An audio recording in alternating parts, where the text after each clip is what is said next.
Happy Sunday, Tampa Bay. Another Tampa Bay Lightning win the other night against the Pittsburgh Penguins.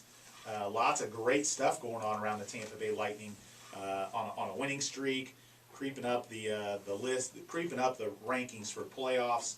And of course, Mr. Vinik announced this week the new CEO of Strategic Property Partners to kind of green light and start moving forward with some of the development talk that's been talked about for quite a while, and a lot of action I suspect is going to start getting taken to start moving that project along for the 2020 goal.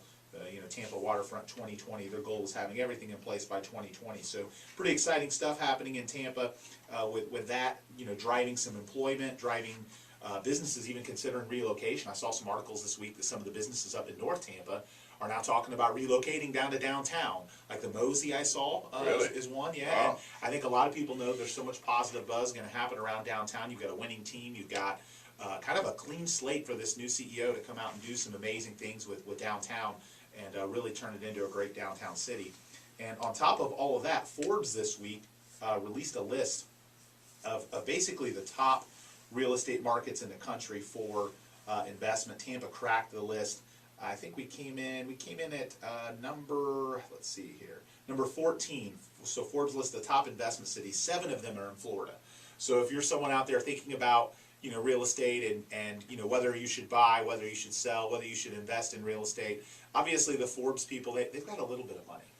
And yeah. he might have a few billion. Absolutely. And I think that any time that you're looking at a source like that ranks Tampa that high as an investment city, they've got a lot of analysts, a lot of data. They know that Tampa has got a great runway in front of it, for real estate investment. So if you're somebody thinking about buying a rental property, somebody getting into renovating homes, it is ranked one of the best top investment cities for 2016. And I've talked, been interviewed in the news and talked about how, I think prices are going to rise this year, but I think sales will be flatter because I think we're going to have a hard time creating the inventory. That's why all the stuff with downtown and the development, and I saw an article this week about the a la carte pavilion being developed by David Weekley. Mm-hmm. All these types of things are welcome news for real estate agents that know we need to create some inventory. Why do you think that it's so hard to get people to list their homes right now? So I think number one, you have a lot of sellers that unfortunately have seen the improvement in the market and they start to have fantasy land about price. Number two, people are staying in their homes longer. So you've got people living in longer, renovating their homes instead of moving. I think the third aspect is it's really what I call a trickle up effect. If you lose some of the first time home buyer activity, in other words, millennials, for example, decide to rent instead of buy, it's a trickle up effect where it affects people putting their home on the market, people selling, because each step along the way, someone's going to, the $200,000 buyer buys, and then that guy goes and sells, and right. So it's. I think those are factors. I think the other one is a lot of uncertainty over the economy. I mean, historically, election years haven't been great for real estate.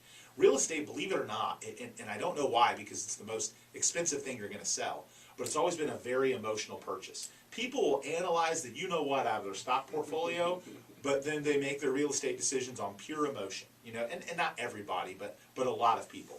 So when there are, economic woes or the stock market, down, David Graham with Grain Capital was talking about that in his show this morning, when the stock market's down and people are worried, that they don't act on real estate because that emotion is zapped. So I think that's part of it too. People are afraid to put their home on the market and upgrade and spend more money, knowing that we've got an election and there's some turmoil and political controversy, and then secondarily the stock market is not doing so well. So those things I think contribute, which is another reason why I think again prices are going to go up because we have all these great economic indicators that say that Tampa's in good shape. It's just we need inventory, and when I see development coming and I hear all the buzz about all this stuff going on in Tampa and downtown Channel side, at the a la carte site, other developers building townhomes, I get excited because I think that's what we need to even have a better year.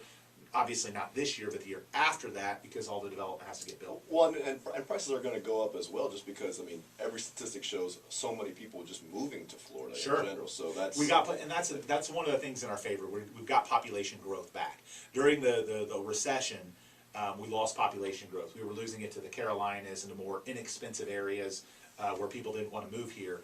And that has certainly come roaring back. So that's definitely a great thing in Tampa Bay's favor.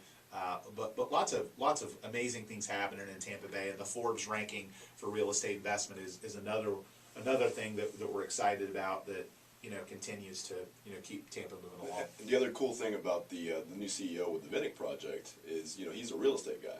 Right. Whereas their former one actually, he went on to the NFL, right, which I mean, how that was great does that one show? Of the quotes, one of the quotes in the article mentioned that that Mr. Ligwicki was a great business guy and a great sports guy, but they were going to eventually need to hire a real estate CEO, and this guy seems really so sharp, so I'm super excited about it.